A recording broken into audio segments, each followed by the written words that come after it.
once she and I had a long discussion on what it meant to be famous.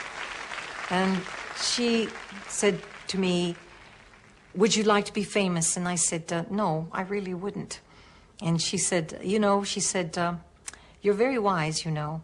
She said, it's cost me a lot. All those awful hotels, the traveling, and the loneliness. And she said, the days are all right. You're surrounded with all kinds of people. But the nights are so lonely, and it is so terrible. And that was one of the times where I felt very close to her indeed, and knew that she really paid a terrible price. But I don't think she would have done it differently if she had to do it all over again. I think she enjoyed what she was able to accomplish. In November of 1978, Margaret Mead dies. According to a poll, she's one of the 3 best-known women in American history. Internationally celebrated, she had become, in the words of Time magazine, mother to the world. The book that has made her famous is Coming of Age in Samoa, on which she begins work at the age of 23. In it, she announces her sensational discovery of a Polynesian culture free of the stresses of adolescence, a place of free love and harmony. Here, children sail painlessly and effortlessly into adulthood in a lush tropical setting. The book becomes a classic and has a profound effect on future generations of Americans who strive to emulate its findings.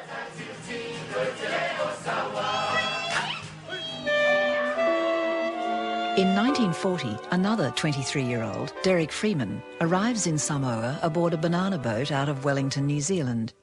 He is a fervent believer in Mead's Samoa, whose account he has read and reread. He's taking up his new post as a schoolteacher in Apia. Awaiting him, he is sure, is the island paradise whose description has so captivated him.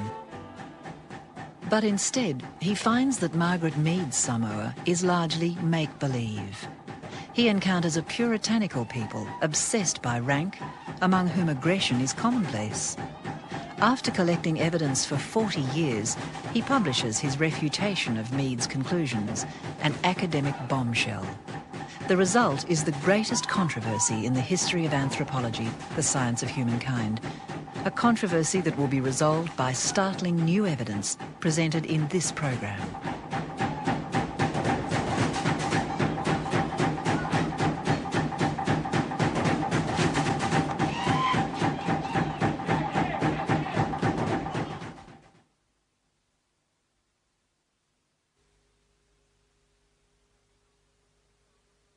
Well, my mother, Margaret Mead, grew up in Pennsylvania in an academic household.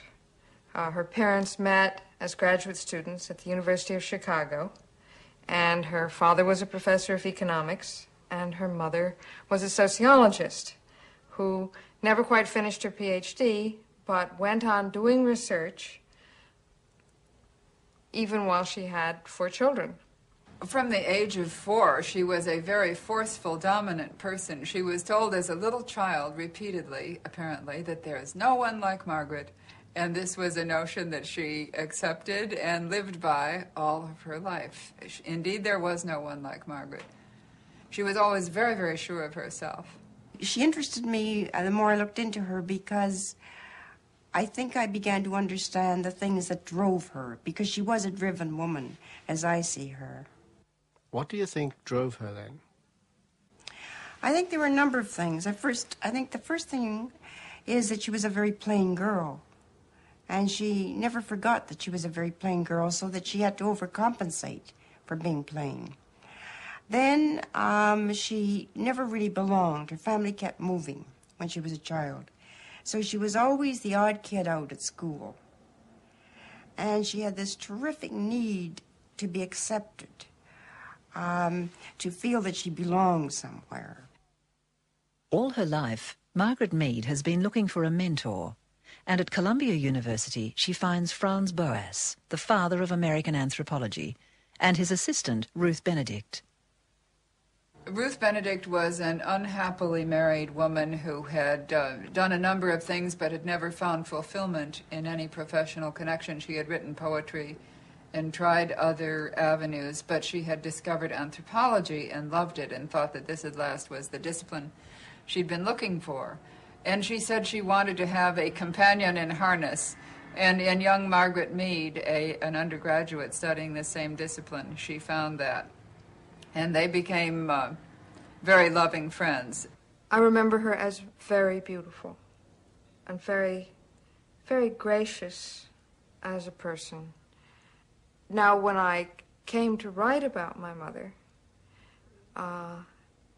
after her death, I learned that she had had an intimate relationship with Ruth for long periods of time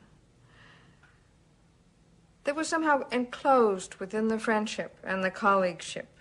Her problem then became where should she go to do the work that would lead to her dissertation. Well, then an obvious answer would have been an American Indian tribe, but that had already been done. Everybody did that. Many anthropologists. There were jokes that the average American Indian family consisted of mother, father, child, and anthropologist. So she wanted to go where few people had gone before.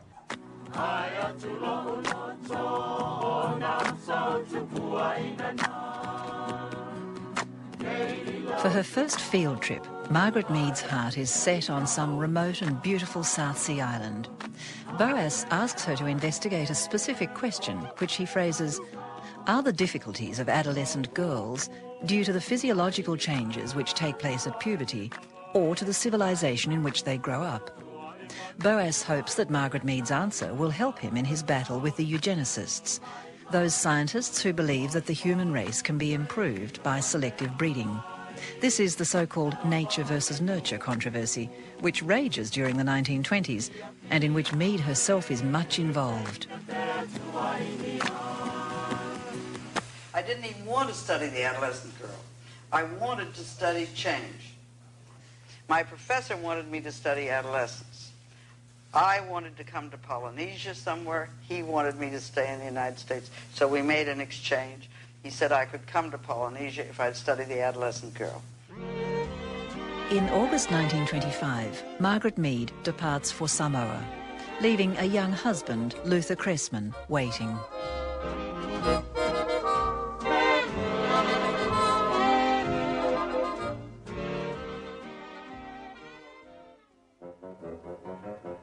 Nobody pays special attention to Mead at the ramshackle hotel in Pago Pago, which Somerset Maugham has made famous, and for the next 10 weeks she studies the Samoan language. She finds the main island too Americanised and decides to move to the small and remote island of Ta'u, one of 3 islands in the Manua group, 70 miles to the east. There she lives with an American family, the Holts, at the Naval Dispensary. And it is from here that her study of 25 adolescent girls begins. Now, I did write, in a sense, for the Samoans. That is, I concealed every name of anyone about whose private life I said anything. And nobody's ever been able to work it out, thank goodness. Sometimes that makes them accuse me of things. But I concealed people's identity well enough. When Dr. Holmes was there, he wrote me and said, "I can't identify your informants. Please send me a list." Because I protected people enough so that I never revealed the personality of anyone, the identity of anyone. One reason that Samoans do not have sexual problems, Mead reports, is that they never get deeply involved with their sexual partners. Sexual fidelity is rated as a matter of days or weeks at most. In fact, Mead claims, Samoans have no intense feelings about anything. There is no strong bond between parents and children, the society is not competitive, and no natural disasters threaten the people. Finally, at the end of her book, she concludes that the behaviour of the Samoans can be explained only in terms other than biological, thereby claiming the environment, or nurture, to be all-important. She completes her study of Samoan adolescence in less than 5 months, and in May 1926 departs for New York to publish her findings. I think the fascination of the book was its focus on sex, idealized sex, and America was at a stage where it was becoming sex-obsessed, and she catered really to that. Listen to this passage. Familiarity with sex and the recognition of a need of a technique to deal with sex as an art have produced a scheme of personal relations in which there are no neurotic pictures, no frigidity, no impotence except as a temporary result of severe illness. And the capacity for intercourse only once in a night is counted as senility. I mean, who could possibly have fallen for that stuff? Mead's conclusion that adolescent behaviour is culturally determined is big news for anthropology and very much what Boas wants to hear. The book becomes a triumph for his ideas and the American belief in human perfectibility. The enormous success of the book immediately thrusts Mead into prominence in American intellectual life, a position she will occupy for the next half-century. Although she never again studies Samoa or revises her work, the die is cast.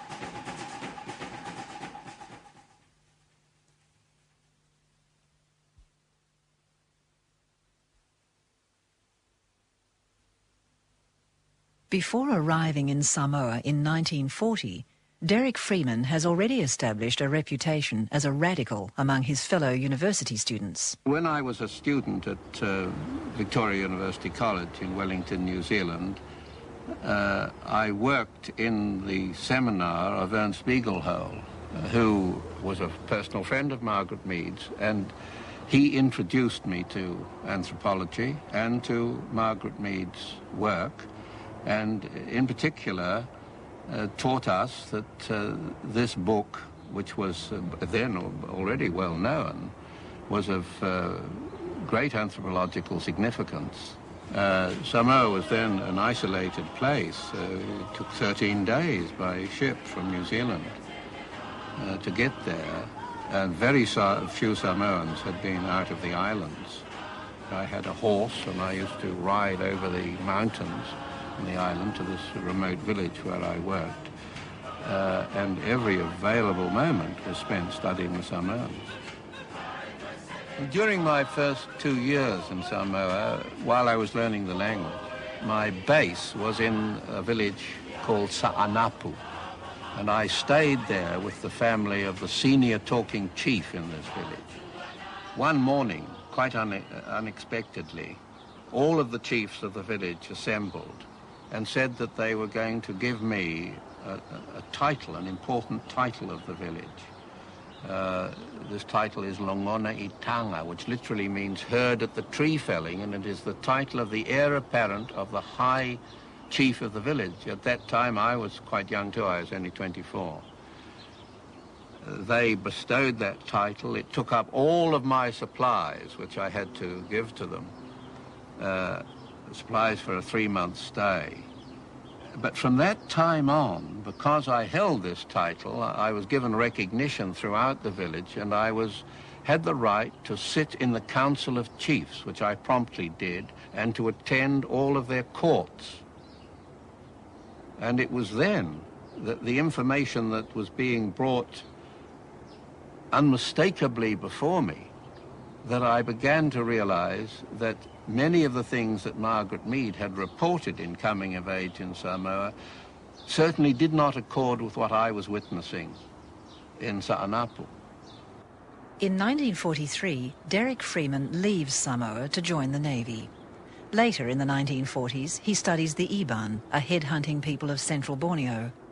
He then becomes a professorial fellow at the Australian National University, and it is not until 1965 that he returns to Samoa for 2 years to continue his research.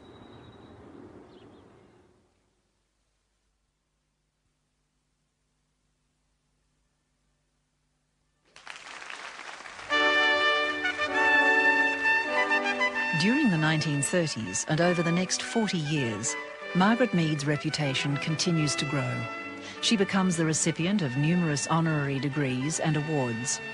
At some point in the 1960s, the world thrusts on Mead's shoulders what is described as a mantle of omniscience, which she accepts as her due and wears with a flourish. It goes well with her forked staff and cape, and adds to her mystique as a superwoman who knows everything, and who also, knowledge being power, can do anything. She becomes indisputably the most publicly celebrated scientist in America, and one of the most revered women of all time. I knew Margaret very well for, I think, a period of 23 years. I, of course, did field work with her for several years in Manus, in New Guinea. And I was also part of her small group that she referred to as her family. Now, one thing Margaret was, she was an excellent lecturer, a fantastic entertainer and speaker. She really was an enchantress, and she could really cast a spell. She never failed to mesmerize me. Even after many years I knew her, I would sit in the audience and I'd watch her absolutely spellbound and wondered, how do you become like that? Absolutely incredibly gifted in this way. And I think that's what, I mean, after a while it didn't matter what Margaret said. She said a lot of interesting things. She said a lot of very foolish things. And sometimes she gave the position of being avant-garde when she really wasn't avant-garde. Margaret Mead visited the Australian National University in 1964.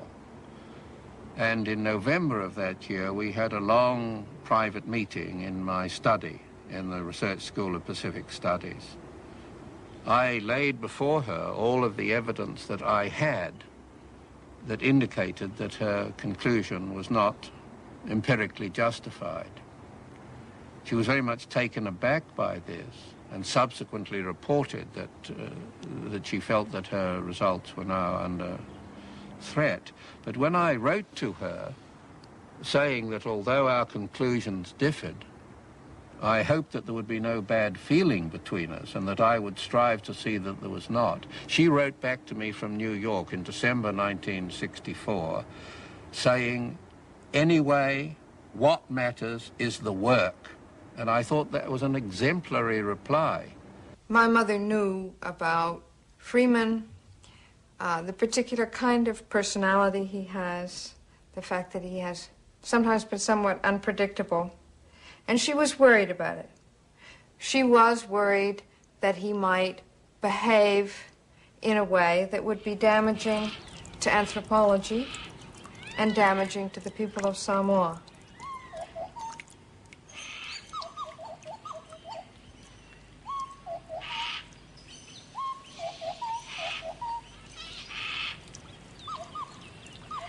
You see, when you were dealing with a matter like this, Margaret Mead's conclusion in coming of age in Samoa had become established doctrine in universities throughout America.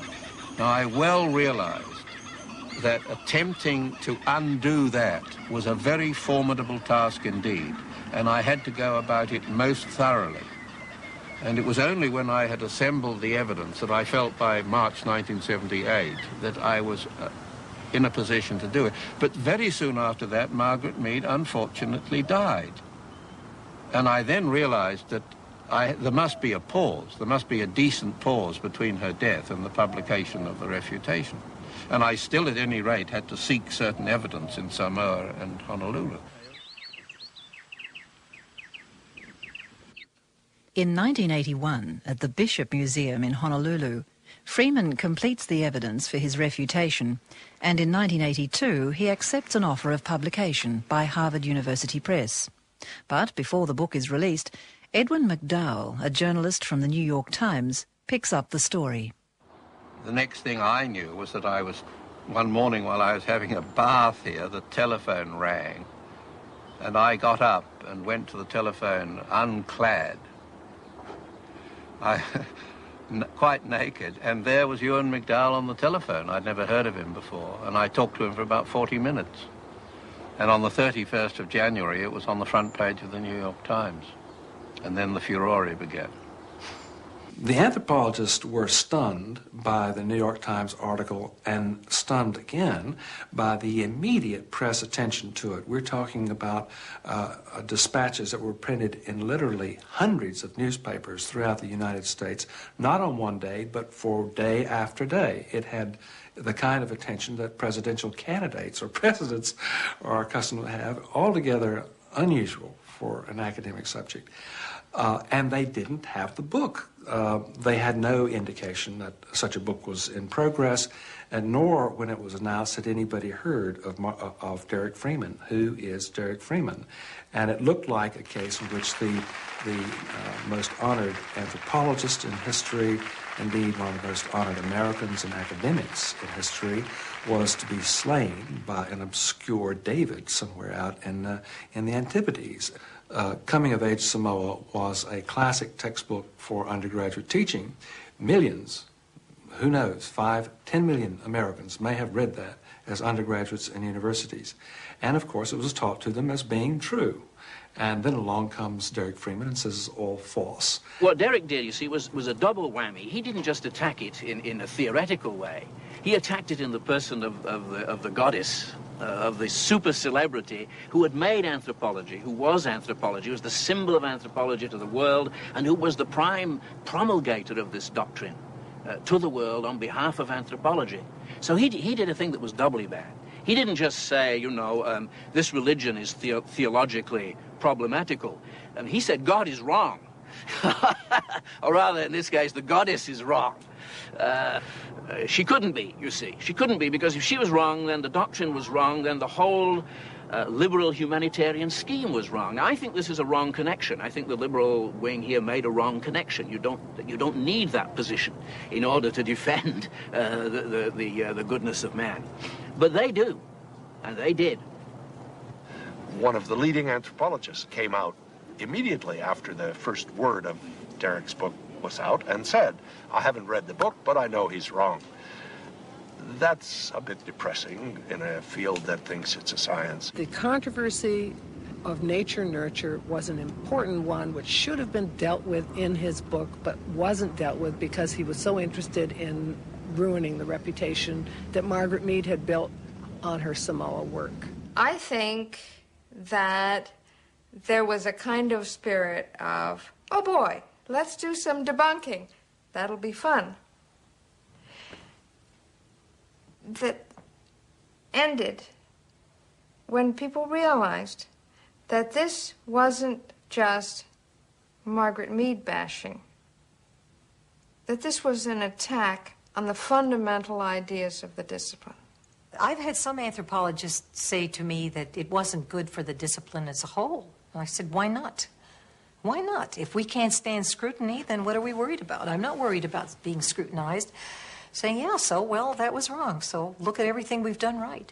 This came at a time when there was a backlash on cultural determinism or explaining things in terms of environment in this country. It was a political backlash. Out comes this book which supports a right-wing political backlash and gives reason why, in fact, we should be following biologically based national policies.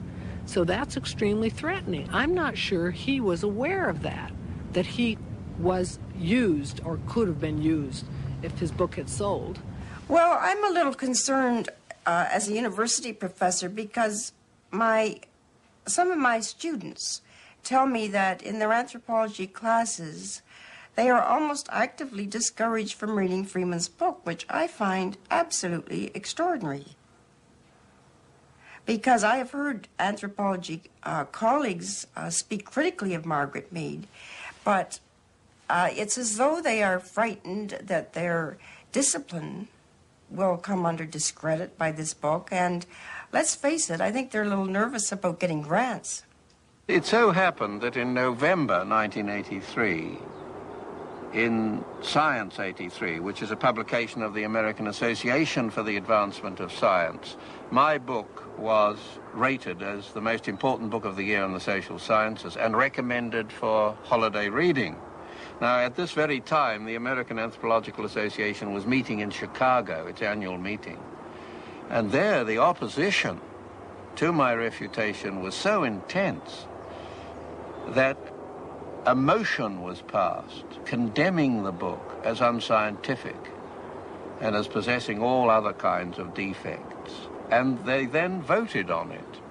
This is a quite extraordinary event because the scientific truth is something that cannot be settled politically. It's something that depends on the evidence. And I realized when this news reached me that my refutation, in fact, had been a great success because it had prompted these people into this quite extraordinary reaction. American anthropologists knew very little about Derek Freeman as a person and didn't realize what they were taking on. I think they felt a few dismissive reviews and he would curl up and die and go away and retire back to Poga Poga or Bonga Bonga or wherever it was he'd come from. They didn't realize they were taking on a very, very tough character. I mean, anyone who knows Derek knows that when he has got his teeth into something, he does not let go. He is going to get it right, though the heavens fall. So American anthropology suddenly found itself with this one-man tornado taking it on. And for every 20 indignant letters or articles, the American anthropologists or speeches, Derek came back with 20 more equally powerful. And I think this has rather shaken them. I think they weren't prepared for something of this magnitude. They just thought he'd go away. Well, Derek doesn't just go away.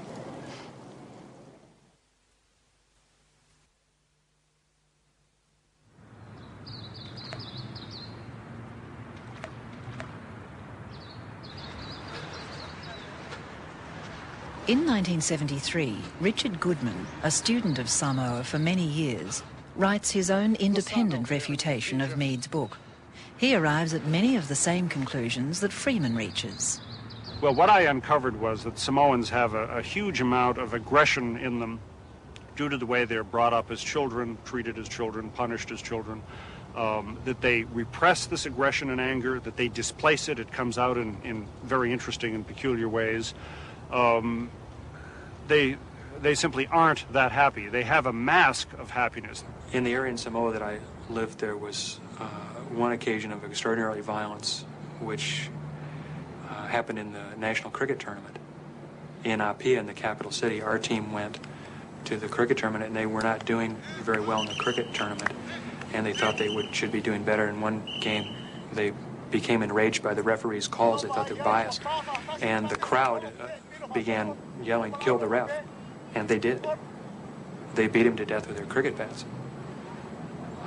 One occurrence that I have read about, I believe it was in 1928, a very similar occurrence happened in Apia in the national cricket tournament, when a referee was beaten to death by the players with their cricket bats for bad calls. Exactly the same thing that happened in 1982.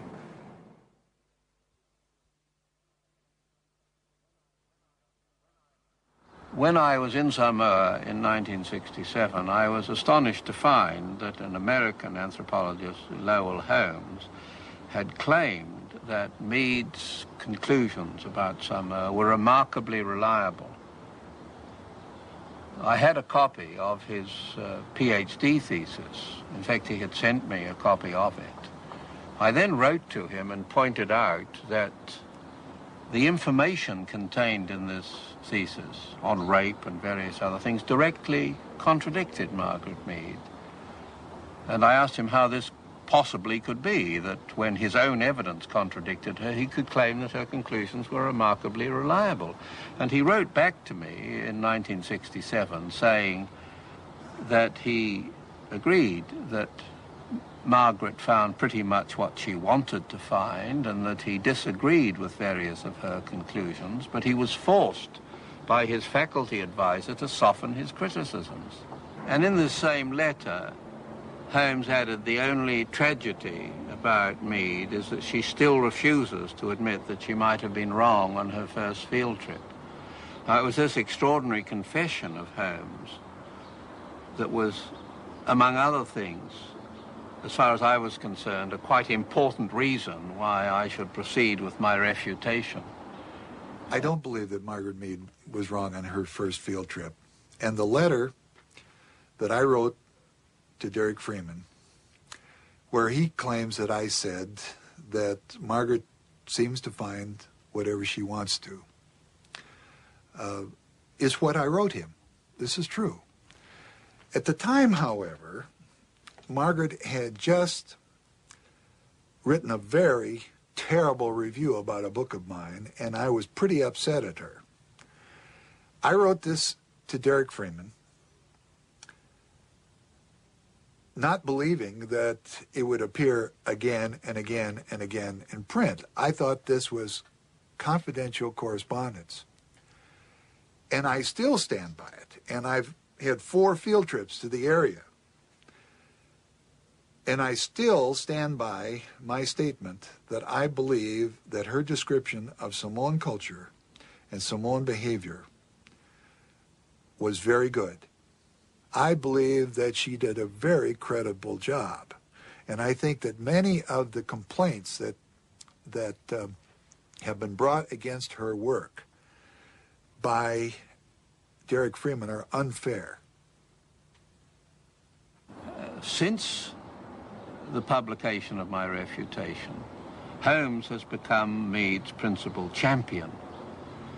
At the beginning of 1987, he published a book called The Quest for the Real Samoa Beyond the Mead-Freeman Controversy.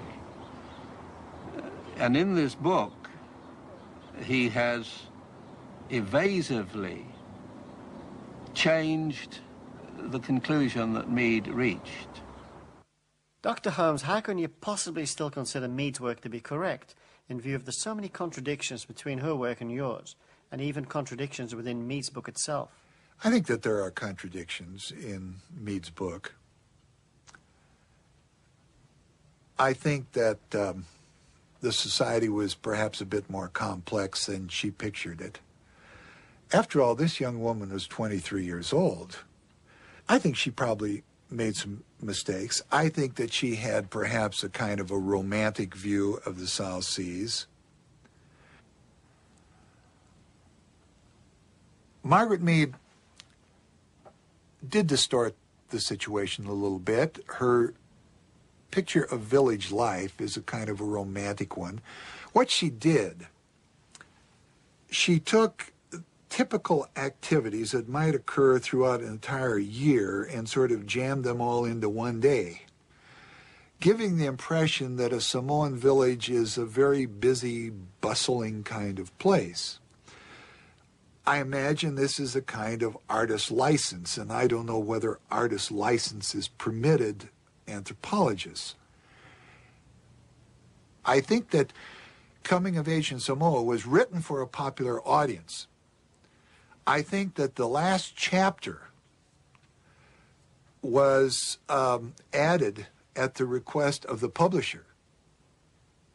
I don't think that that necessarily affected the data that came before it, but I think that it may have affected some of the conclusions that she drew at the end.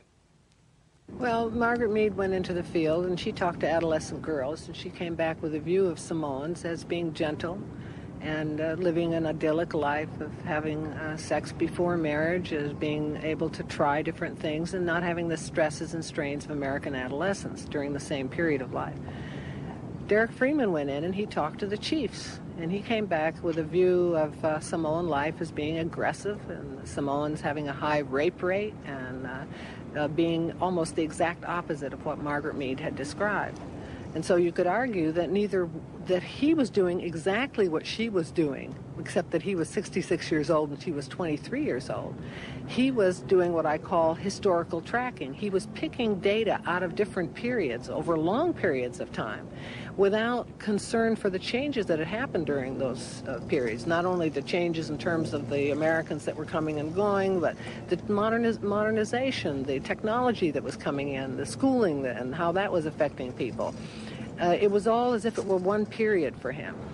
From what I have seen in Western Samoa and the people that I've talked to and what I've read about the debate, I don't see any significant difference in the society and people's behavior in 1928 between Western Samoa and Ta'u.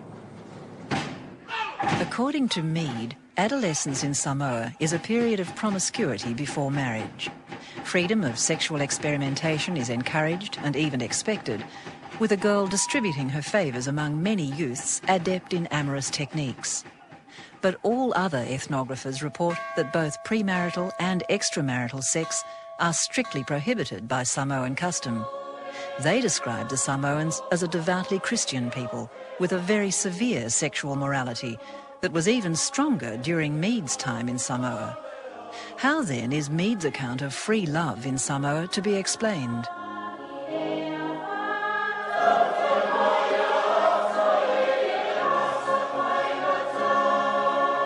There's a double standard in Samoa.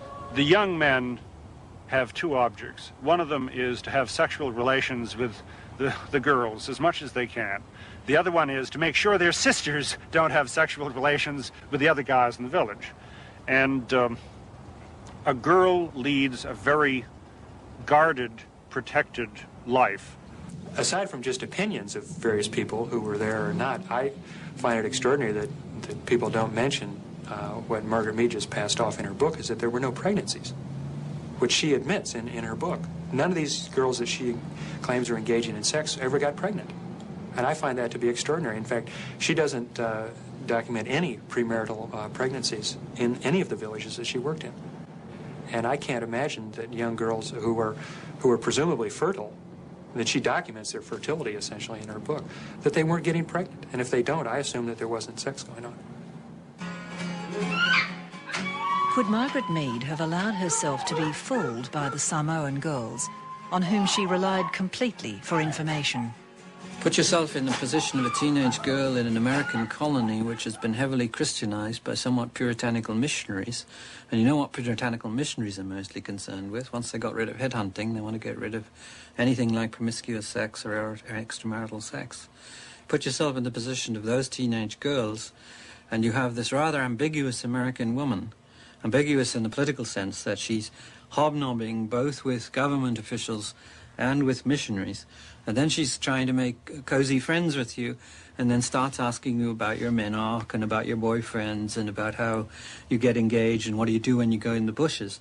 I think you're just setting yourself up in any society, but surely in a society like that, you're setting yourself up for people telling you what they think you want to hear. What comes through for me as I read over the material is the kind of warm, informal, day after day relationship that she had with those teenage girls. I think the idea of a systematic, sustained distortion is extremely implausible. One of the main forms of entertainment in a Samoan village is what I call recreational line, which has several terms, tafa or tafa lili, and it's the old pulling people's legs, pimping people. It's a basic sort of locker room humor from junior high school. All ages engage in it. And people tell you stories to try and get you to believe it, and then they sort of chuckle inside. And it happens continually. My friends used to do this to me all the time. And often it's about sexual matters, because Samoans appear to me to be very uptight about sex, and that's the thing that always brings a laugh. They say things about sex that they don't mean.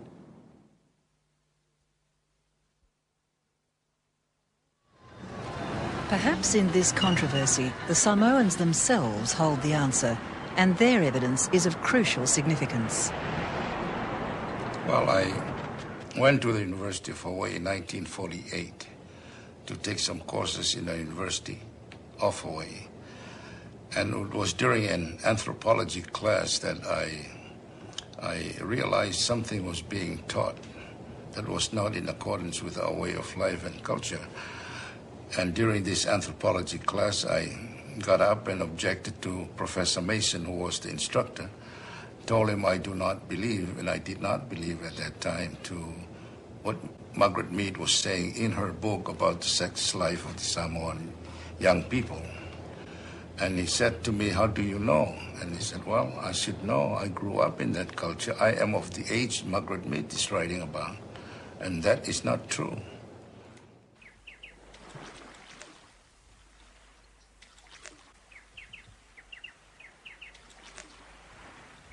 Margaret Mead was in here in 1926. So she stayed at Mrs. Guest House as one of the chiefs over here. I usually help her with carrying her mosquito net, typewriters, and some folders for her work. I think some girl told her a wrong story. The Samoan people, you know, once they want to laugh to a foreigner or somebody, so they told them the wrong story to influence her to listen to the story, but but it's not a true story.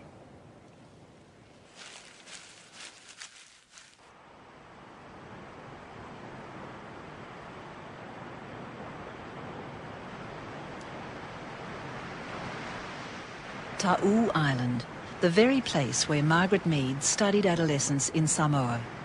A terrible hurricane devastated the island in 1987. Remarkably, a search for Mead's adolescent girls of the 1920s leads to the discovery, more than 60 years later, of Mead's close associate and chief informant, 86-year-old Fa'apua'a Fa'amu. Her account will settle once and for all the controversy that has long surrounded Margaret Mead's coming of age in Samoa. Fa'amu, ol mele ol fisili mua lava. Pe manatua oi i Margaret Mead, po olale ko inga kinge. Ola ngi me ki mankua au ngai Margaret Mead ko fewai. Fewai. Te mantua ale le o te nei ata ita te le ni si tu intanga ta wa o le ar mama ftanga. Ma fewai le a pe ora le uso tasi. Ai ata silan me a wai a ya va anua. Ala fora ma un fo me o tangi fa me la uma na me o ya fa me la fo me tu la fa. Ai fa me tau pu ma u. E ave fa me tau pu. Ya wa e mua la manga o fu mo senga mo siri a pena foi to u Animu dai xa so foi le po se fia e pe filia ku le finge po a me o e fai po I se skei mi pe ula foi o kope yo e a tu la ma tu te e va matama mo le lunga le ula ya la va tu fa mo ia yo e a fa me e tu e fe ma tu eva mai ia ma tu fe ini ia ma fo lo tira Eva matama ya ela ba tu fa mo ila ia o me ula we fo tini Samoa tele le pipelo ma le ula ia ia ba tu la fa mo e ba fa mo ila makilika ila me mo e kela kai mi ke fsile kai ka limo ale o kai mi a vole pelo yo ko ya Margaret Mead yo el pipelo ia ma tu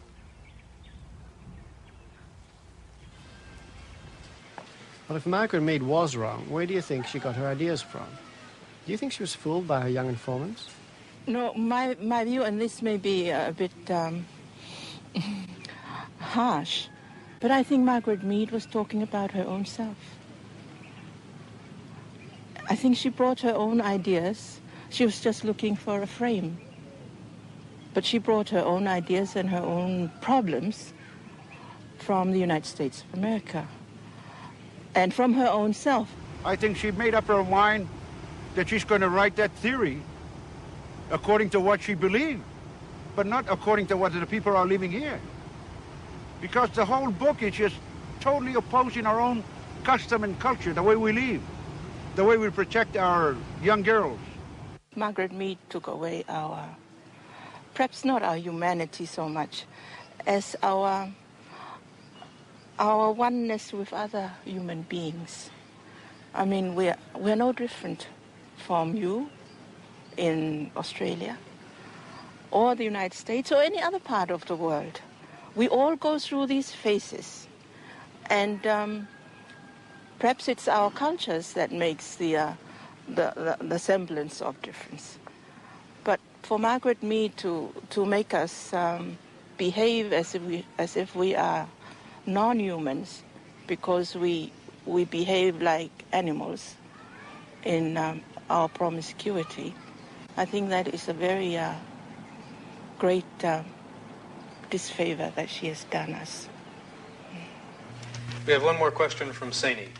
Yes, Dr. Mead. I would like to ask you, why did you choose to visit Samoa at this time, but not, let's say, 5 or 10 years right after you wrote the book 46 years ago? Well, I think the real answer is, that, or there are 2 or 3 answers. One, lots of other people came to work in Samoa. Younger students, and they came to talk to me before they went, and I talked to them when they came back. We began having moving pictures, so that I saw pictures every few years, lots of still pictures. I knew what was happening. I've seen pictures of what's been going on Ta'u for years. I find it very curious that Margaret Mead never really returned to Samoa. Apparently she once sat down there for an hour or so to open a power station or something. But she went back to other places to recheck what had happened, but never to Samoa. And I think this is very curious. My own hypothesis is that she was frightened. That she was frightened that she might find material that contradicted her first book. And after all, her fame was established by that first book.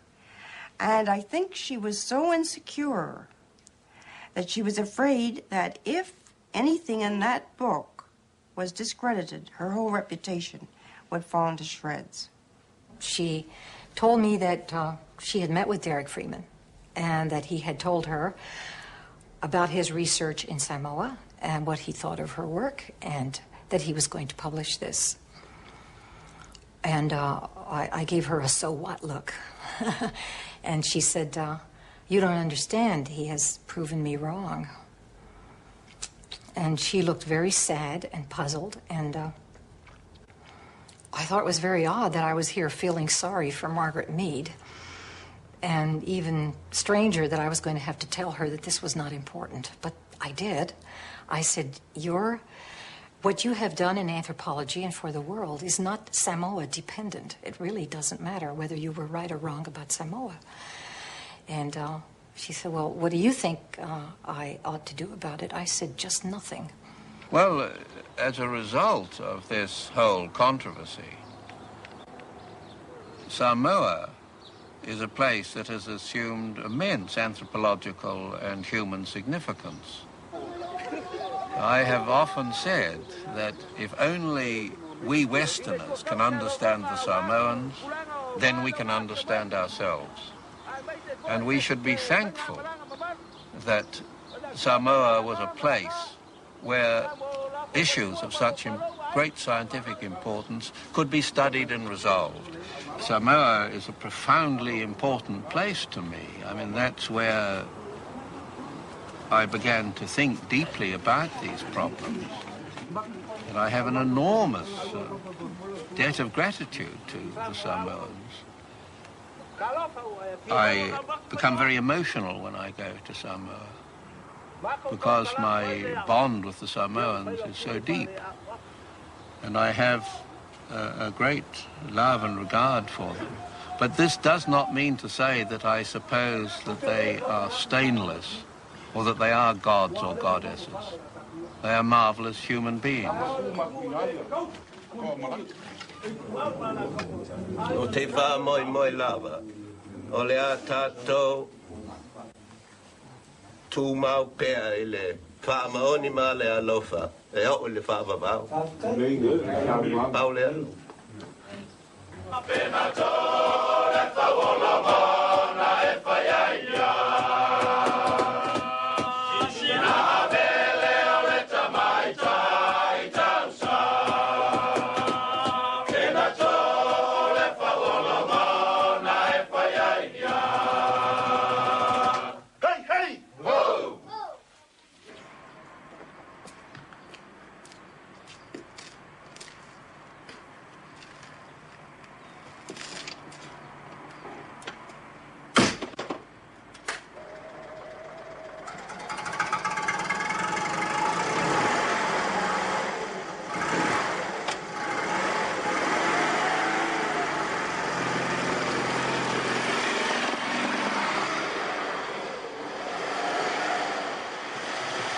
My passion in life is that we will develop a genuine science of the human species.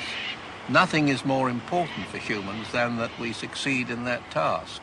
Now, I have said that the question that Bowers gave Margaret Mead to answer was a profoundly important anthropological question. And I think that now, in the late 1980s, we have resolved that problem. It is apparent to all knowledgeable behavioral scientists that we must operate within a framework in which we simultaneously take into account our evolutionary history and our cultures.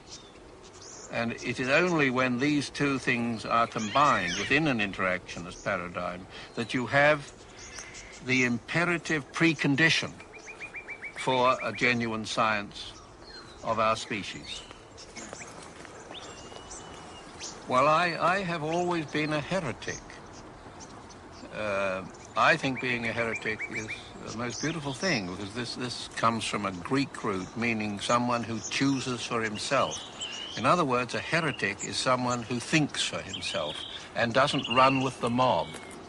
And I have always been a heretic and found great joy in it. But what you've got to be in science is a heretic who gets it right. It's no use being a heretic who gets it wrong, because then you're a pariah dog in their eyes. But if you are a heretic who gets it right, you can't do better.